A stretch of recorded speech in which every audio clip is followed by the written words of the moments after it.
सही बता रहा हूं भाई। आप गलत चीज चेस करोगे तो आप गलत तरीके से फिर फंस जाओगे। मुझे ट्रस्ट में बता रहा हूं, मैंने आज तक मैं जहां भी गया हूं, मैंने कभी किसी के साथ ना पहला सैलरी डिस्कशन किया ही नहीं। आपको जितना सही लगता है उतना दे दो। मुझे पढ़ाने में मजा आता है, मैं पढ़ाते जाऊंगा, मुझे अच्छा लगता जाएगा, काम करने में मजा आएगा। Money is by product. I think money should be by product. जैसे आपका नंबर, आप खुद सोचे, आप उतने समझदार हो चुके हैं कि अगर कोई 10वीं का बच्चा आएगा, उसको बोलूंगा कि नंबर कैसे लाना है, नंबर कैसे लाना है, नंबर कैसे लाना है, वो इंसान पागल हो जाएगा भाई। वो कभी सब्जेक्ट को इंटरेस्टिंग फॉर्म में पढ़ ही नहीं सकता अगर कोई नंबर नंबर नंबर नंबर कर रहा होगा अपने दिमाग में। तो आप गलत चीजें चेस करोगे तो इवेंचुअली आप गलत रास्ते में चले जाओगे। और ट्रस्ट मी, मैं अगर सबकी बात करूं ना, प्रतीक सर के बारे में मैं जरूर बोलना चाहूंगा। छोटी सी बात, मैंने बहुत सारे लोगों से मिला है but as pure heart as Prateek sir मैंने देखा नहीं। Amazing human. मतलब उस इंसान के अंदर ना एक्चुअली में वो जज्बा है कि मुझे भारत देश के हर बच्चे को पढ़ाना है। मैंने ये एनर्जी, अनमैचेबल एनर्जी किसी इंसान के अंदर नहीं देखी। With core heart. मतलब मैं बहुत सारे लोगों को जानता हूं जो ये बोलते हैं बट पीछे कहीं ना कहीं उनके थॉट प्रोसेस में कुछ बेईमानी चल रही होती है। बट मैंने प्रतीक सर की आदतें देखी है, मैंने प्रतीक सर को ऑब्जर्व किया है।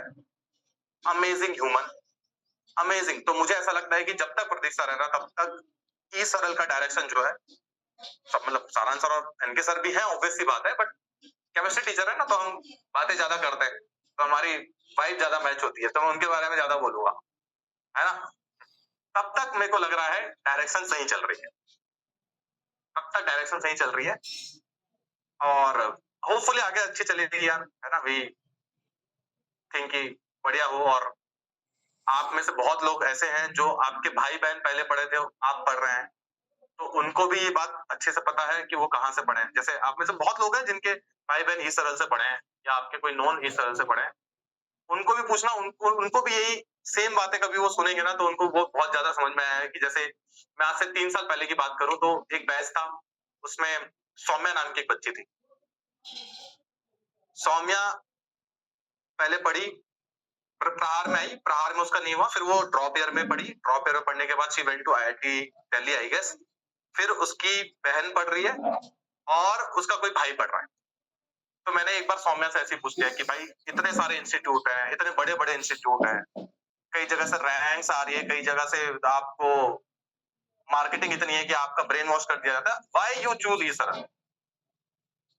तो एक जो मैं हर बच्चे को जेई की जर्नी के पहला स्टेटमेंट, अगर आपको याद होगा जब आप ब्रह्मोस में आए थे, और अभी भी मैं ब्रह्मोस में बोलता हूँ, वो है ये चीज कोर वैल्यू है हमारे ई सरल।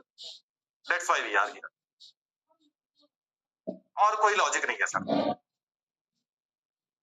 ना हम घर में मामरा बादाम खा रहे हैं, ना कुछ कर रहे हैं, बस ये है। ये अगर होगी ना आपके अंदर, तो आप बहुत दूर तक जाएंगे, बहुत आगे जाएंगे।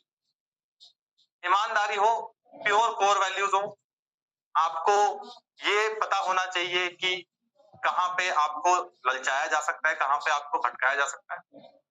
उससे हटके अगर आप अपने काम पे बहुत ज्यादा डेडली फोकस रहेंगे, एक दिन किसी के ही रिजल्ट मिलेंगे आप। समझ में आ रहा है बात? ठीक है, चलिए आज इतना रखते हैं। आज बहुत सारी ऐसी नॉस्टैल्जिक बातें होगी, मेरे को फील हो रहा था, मैं सोचूं किससे बात करूं। चलो अच्छा बात तुमसे बात कर लिया, नहीं तो मैं ये बात मैं ब्रह्मोस वाले बच्चों को नहीं, वो फील नहीं कर पाएंगे, वो बात जो आप फील कर पाएंगे शायद, है ना। तो मेरे को वही लग रहा था, मैं किससे बोलूं किससे बोलूं। चलो, थैंक यू फॉर लिसनिंग, मिलते हैं अगले क्लास में, ठीक है। Thank you so much, see you next class, tata bye.